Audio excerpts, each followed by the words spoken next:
오늘 아침 함께 나눌 하나님 말씀은 전도서 1장 8절에서 9절 말씀입니다.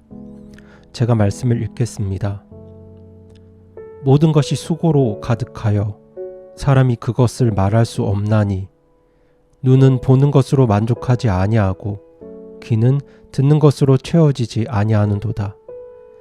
이미 있었던 것 즉 그것이 후에 있겠고 이미 행한 것을 후에 다시 행하리니 해 아래에는 새 것이 전혀 없도다. 아멘. 사람이 세상에 처음 태어나서 유년기, 소년기, 청소년기를 보낼 때는 모든 것이 새롭습니다. 새로운 음식을 맛보고 새로운 장소에 가보고 새로운 사람들을 만나고 새로운 경험들을 합니다. 그렇게 세상에서 맛보게 되는 새로운 경험들이 우리에게 큰 기쁨과 즐거움을 주었습니다. 그래서 그때에는 항상 웃음이 끊이지 않았고 모든 일에 에너지와 열정이 넘쳤습니다. 하지만 시간이 점점 흐르고 흘러서 성인이 되고 나이가 30, 40 이렇게 지나고 나면 그 청년 시절의 웃음과 열정들은 점점 사라집니다. 아마도 그렇게 되는 가장 큰 이유 중에 하나는 더 이상 새로운 것을 찾기가 어려워지기 때문이겠죠. 새로운 음식이라고 해서 먹지만 과거에 먹었던 음식과 크게 다르지 않습니다. 새로운 장소로 여행을 가지만 여행지도 이제 다 거기서 거기인 것 같습니다. 새로운 사람들을 만나지만 만나는 사람 역시 다 거기서 거기입니다. 새로운 일에 도전하지만 조금만 지나서 익숙해지고 나면 그 일도 예전에 했던 일들과 그렇게 크게 다르지 않습니다. 사람들은 항상 새로운 세상, 새로운 삶을 기대합니다. 그래서 때로는 정권, 나라, 지도자들이 바꾸어지길 간절히 소망합니다. 정권이 바뀌고 지도자가 바뀌고 나라가 바뀌면 세상이 조금이나마 변할 것이라고 기대합니다. 그렇게 역사 속에서 수많은 나라들이 등장했다가 사라졌고 수많은 왕들이 세워졌다가 또 내려갔습니다. 하지만 세상은 새로워지지 않았습니다. 새롭게 느껴졌던 정권, 나라, 지도자들이 세워졌지만 그 사람들이 하는 일을 보면 앞에 사람들과 크게 다를 바가 없었습니다. 그 이유가 무엇이겠습니까? 사람들이 가진 생각이 다 비슷하기 때문입니다. 모든 사람들이 생각하는 것이 다 거기서 거기인데 그들에게서 어떻게 새로운 것이 나올 수 있겠습니까? 그래서 8절 말씀은 새로운 것이 없는 이 세상에 대해서 눈은 보는 것으로 만족하지 못하고 귀는 듣는 것으로 채워지지 않는다고 말씀합니다. 세상에 새로운 것이 없기 때문입니다.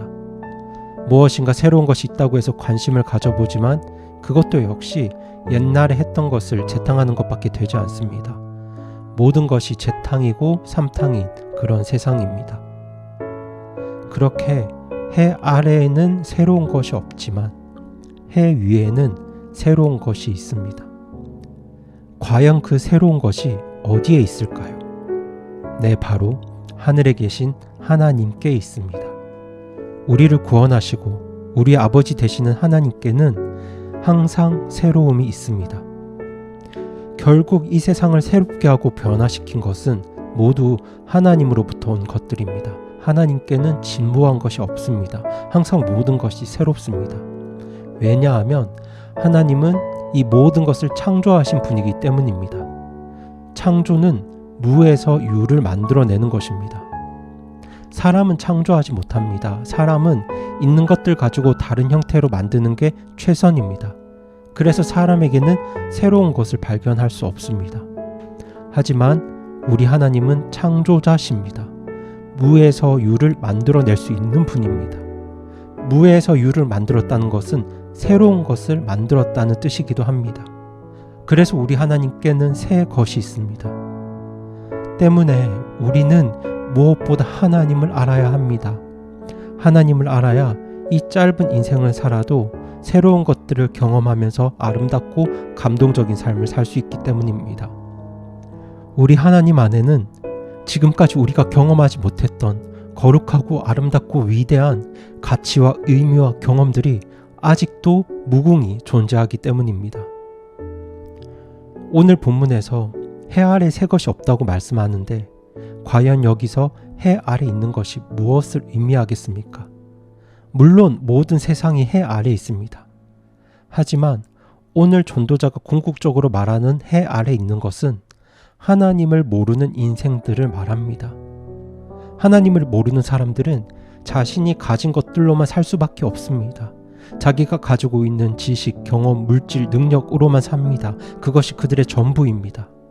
거기에 무슨 새로운 것이 있겠습니까? 하지만 하나님을 아는 사람은 이 세상에 있는 것 외에 다른 것을 알고 있는 사람들입니다. 하나님을 아는 사람은 이 세상보다 훨씬 더 크고 위대하신 창조주를 아는 사람들입니다.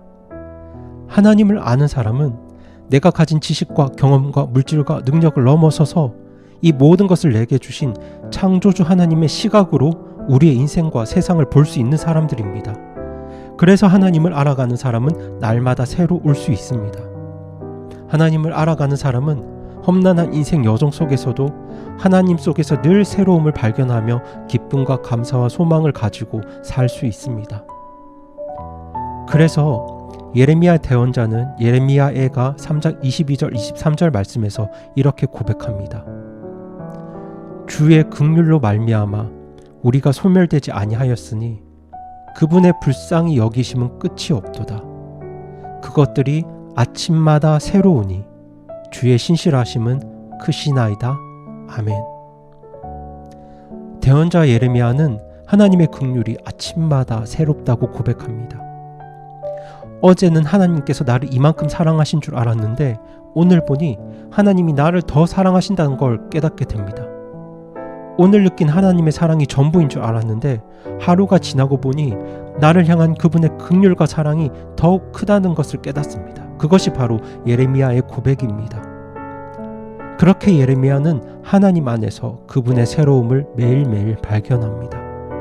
그것이 예레미야에게 소망과 찬양이 되었습니다. 오늘 말씀을 듣는 성도님들, 해 아래는 새 것이 없습니다.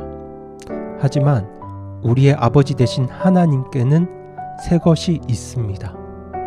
그래서 저는 우리가 날마다 하나님을 묵상하고 날마다 하나님을 더욱 알아가길 원합니다. 그럴 때 우리는 주님이 주시는 새로움 안에서 기쁨과 열정과 힘과 소망을 가지게 될 것입니다. 그것이 우리가 이 땅에서 누릴 수 있는 최고의 축복이 아니겠습니까? 눈으로 보아도 만족하지 못하고 귀로 들어도 채워지지 않는 이 해 아래 세상만을 의지하지 말고 눈으로 보아도 새롭고 귀로 들어도 새로운 우리의 구원자요 아버지 되시는 하나님을 더욱 의지하고 알아가는 저와 여러분이 되기를 바라면서 오늘 말씀을 마칩니다.